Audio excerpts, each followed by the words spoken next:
Assalamualaikum warahmatullahi wabarakatuh. Perkenalkan, nama saya Triwisnu Hadi Wijaya, mahasiswa PPG bagi calon guru gelombang 2 tahun 2024 Universitas Trunojoyo Madura, Prodi Pendidikan Guru Sekolah Dasar.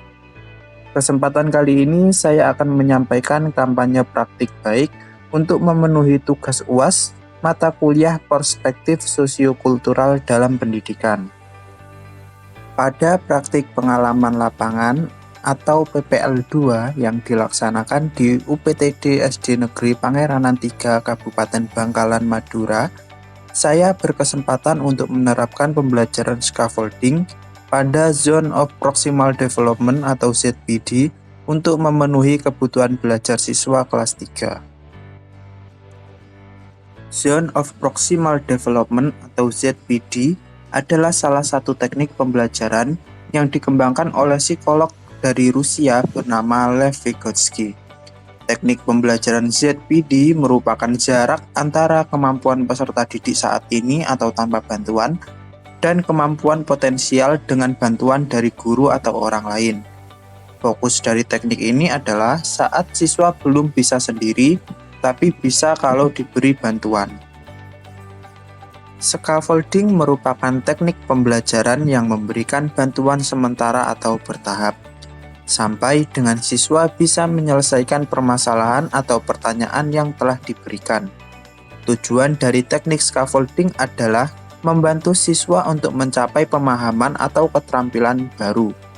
Bantuan atau dukungan yang diberikan kemudian dikurangi seiring meningkatnya kemampuan siswa.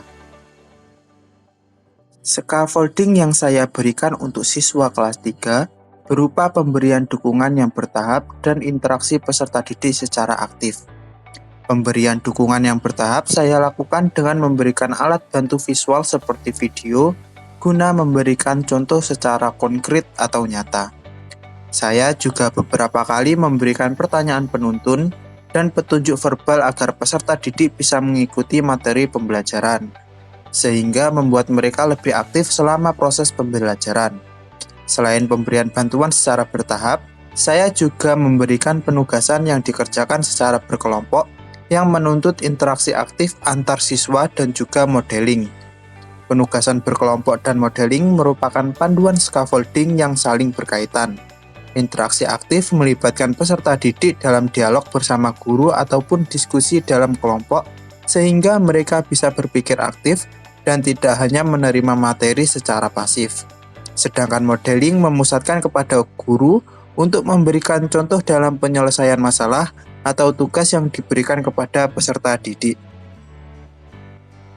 Pemberian scaffolding tersebut sangat efektif untuk memberikan dukungan sementara kepada peserta didik agar mereka dapat menguasai keterampilan atau konsep baru.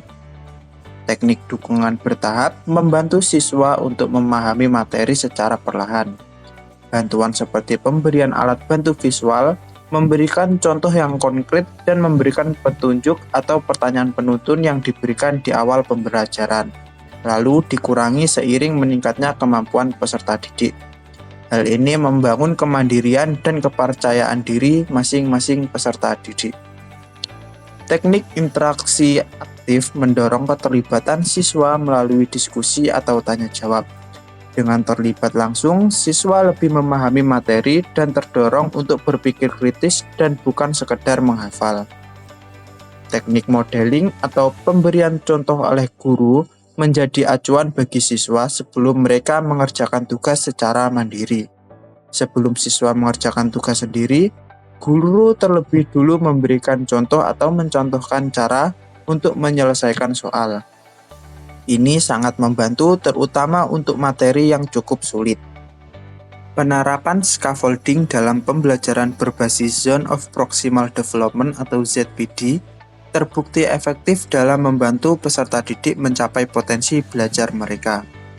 Dengan memberikan bantuan yang bertahap, menciptakan interaksi aktif, serta menggunakan strategi modeling, guru mampu memfasilitasi proses belajar yang lebih bermakna dan memberdayakan siswa untuk menjadi pembelajar yang mandiri. Praktik baik ini bukan hanya membantu peserta didik untuk memahami materi dengan lebih baik, tetapi juga membentuk karakter yang aktif, percaya diri, dan kolaboratif dalam proses pembelajaran. Penerapan pendekatan ini menunjukkan pentingnya peran guru sebagai fasilitator yang mampu menciptakan lingkungan belajar yang mendukung pertumbuhan kognitif dan sosial emosional siswa. Semoga praktik baik ini dapat menjadi inspirasi bagi rekan-rekan pendidik lainnya dalam mengembangkan pembelajaran yang berpihak pada perkembangan peserta didik. Terima kasih atas perhatian dan kesempatannya. Saya Triwisnu Hadiwijaya pamit undur diri. Wassalamualaikum warahmatullahi wabarakatuh.